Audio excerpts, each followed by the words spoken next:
Hello friends, welcome to defence matrix. तो जैसा कि हम जानते हैं, रशिया और यूक्रेन के बीच में वॉर चल रही है जिसमें नेटो का पूरा सपोर्ट है।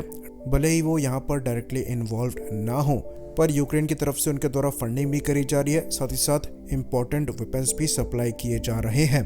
तो जब रशिया से इस वॉर का कारण पूछा जाता है तो कई कारणों में से एक कारण जो मेंशन किया जाता है वो ये है कि नेटो जो है वो धीरे धीरे खसकता हुआ रशिया के बॉर्डर्स पर आ रहा था, जिसके रिटेलिएशन में रशिया का ये स्पेशल ऑपरेशन यूक्रेन में करा जा रहा है। बाकी जो डोनबास रीजन में लोकल इशू है वो भी एक फैक्टर यहाँ पर काउंट होता है, पर जनरली यहाँ पर नेटो के अगेंस्ट में यही कहा जाता है कि नेटो की प्रेजेंस जो है यूक्रेन में बढ़ रही थी, जिसके अगेंस्ट में ये काउंटर जो है किया गया है रशिया द्वारा।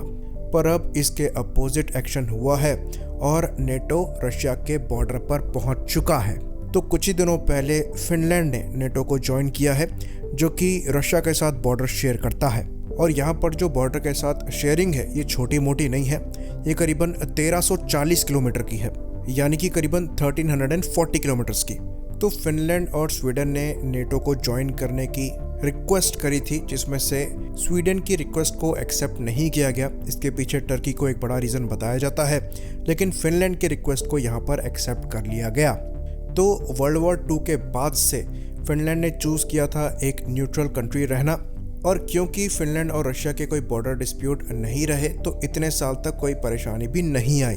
लेकिन यूक्रेन के इन्वेजन के बाद फिनलैंड ने यहाँ पर फैसला चेंज किया और नेटो को ज्वाइन करने का सोच लिया। बाकी फिनलैंड के जो सिक्योरिटी रिस्क हैं ये भी रशिया के अगेंस्ट में कुछ खास नहीं थे, तो फिनलैंड की मिलिट्री भी काफ़ी हम्बल सी है, बहुत ज़्यादा पावरफुल नहीं रखी गई है। तो अब नेटो के अंतर्गत फिनलैंड को आयरन क्लैड सिक्योरिटी गारंटी मिलती है, जिसके अंतर्गत अगर किसी भी नेटो कंट्री पे हमला होता है तो इसे पूरे नेटो पर हमला माना जाएगा और सारी कंट्रीज एक साथ उस हमले को रिटेलिएट करने के लिए सामने आएंगी। तो ये एक्चुअली काफ़ी एग्रेसिव मूव माना जा रहा है और रशिया की साइड से यहाँ पर रिस्पॉन्स भी आया है। कहा यह जा रहा है कि रशिया फिनलैंड के बॉर्डर पे अब ट्रूप्स की मात्रा को बढ़ा सकता है, जो कि पहले केस नहीं था। साथ में उनके द्वारा ये भी कहा गया है कि वो मॉनिटर करेंगे कि फिनलैंड में किस टाइप के वेपन्स डिप्लॉय किए जा रहे हैं। यहाँ पर उनका इशारा इससे था कि वो देखेंगे कि यहाँ पर अमेरिकन न्यूक्लियर वेपन्स डिप्लॉय किए जाते हैं या नहीं। साथ ही साथ उनके द्वारा ये भी कहा गया कि हमारे कोई डिस्प्यूट वैसे फिनलैंड के साथ है नहीं, तो उतनी परेशानी नहीं होगी।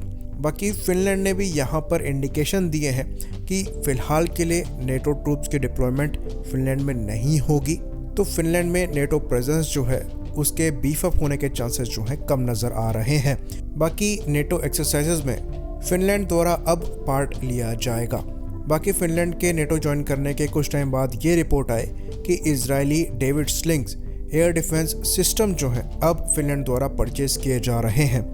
ऑल्दो फिनलैंड द्वारा नेटो ज्वाइन करने के बाद चीज़ों को डाउन प्ले करने की कोशिश करी जा रही है, पर साथ में उनके द्वारा अपनी सिक्योरिटी को बढ़ाया भी जा रहा है और उसी के अंतर्गत ये additional order David slings air defence system का दिया गया है, जो कि करीबन $345 मिलियन की डील है।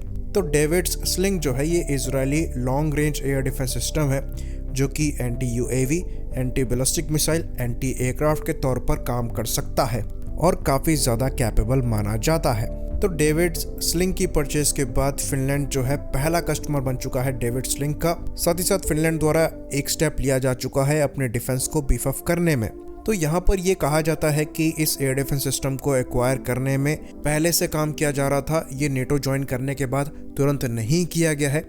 बाकी फिनलैंड द्वारा F-35 के भी ऑर्डर दिए गए हैं और ये ऑर्डर्स जो हैं 2021 में दिए गए थे, तो रशिया और यूक्रेन की वॉर स्टार्ट होने से पहले ही दे दिए गए थे इनके FA-18 हॉर्नेट्स को रिप्लेस करने के लिए। तो करीबन 64 F-35A इनके द्वारा एक्वायर करे जाने हैं, लेकिन अब यहाँ पर हो सकता है कुछ बदलाव हो।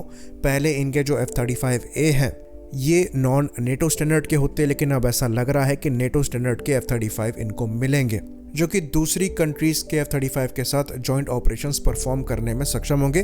और खाली F-35 के साथ ही नहीं, दूसरे नेटो प्लेटफॉर्म्स के साथ जॉइंट ऑपरेशंस परफॉर्म करने में सक्षम होंगे। तो फिनलैंड का जो नेटो ज्वाइन करना है ये धीरे से कारपेट के नीचे जा रहा था, पर ये छोटा इवेंट बिल्कुल भी नहीं है।